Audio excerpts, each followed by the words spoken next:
اعوذ باللہ من الشیطان الرجیم بسم اللہ الرحمن الرحیم القاریات ملقاریات وما ادراک ملقاریات یوم یکون الناس کالفراش المبثوث وتکون الجبال کالعہن المنفوش فاما من ثقلت موازینہ فہو فی عیشۃ راضیہ واما من خفت موازینہ فأمہ ہاویہ وما ادراک ما ہی نار حامیہ۔ اعوذ باللہ من الشیطان الرجیم بسم اللہ الرحمن الرحیم۔ آج ہم سورہ قاریہ کی تفسیر کے بارے میں جانیں گے۔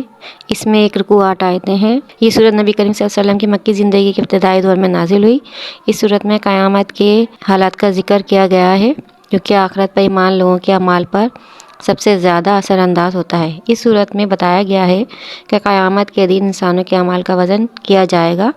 جس کے نیک اعمال کا وزن بھاری ہوگا وہ کامیاب ہو جائے گا، اور جس کے نیک اعمال کا وزن ہلکا ہوگا وہ لوگ ناکام رہیں گے۔ قیامت کا لرزہ کر دینے والا دن اور دل ہلا دینے والا دن ہوگا کہ ہر کوئی اس کی تاب نہ لا سکے گا۔ ہر شخص کو اپنی لگی ہوگی اور انسان ہوا میں اڑ رہے ہوں گے جیسے کہ بارشوں میں پتنگیں اڑتے ہیں۔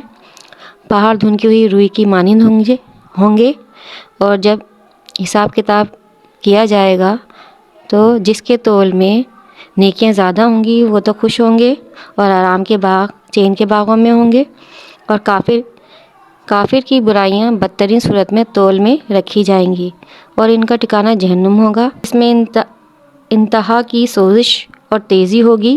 اللہ تعالیٰ اس سے تمام مسلمانوں کو پناہ میں رکھے، نیک اعمال کرنے کی توفیق عطا فرمائے، ہمیں سیدھے راستے پر چلائے اور ہمیں برائیوں سے ہمیشہ بچا کر رکھے۔ یہی ہماری بہتری ہے کیونکہ اس دن کچھ کام نہ آئے گا، لہٰذا اپنی نیکیوں کا وزن کا پلڑا بھاری کریں اور برائیوں سے دور رہیں، اللہ کے بتائے سیدھے راستے پر چلیں۔ اب میں آپ سب سے زیادہ چاہوں گی اللہ نگہبان۔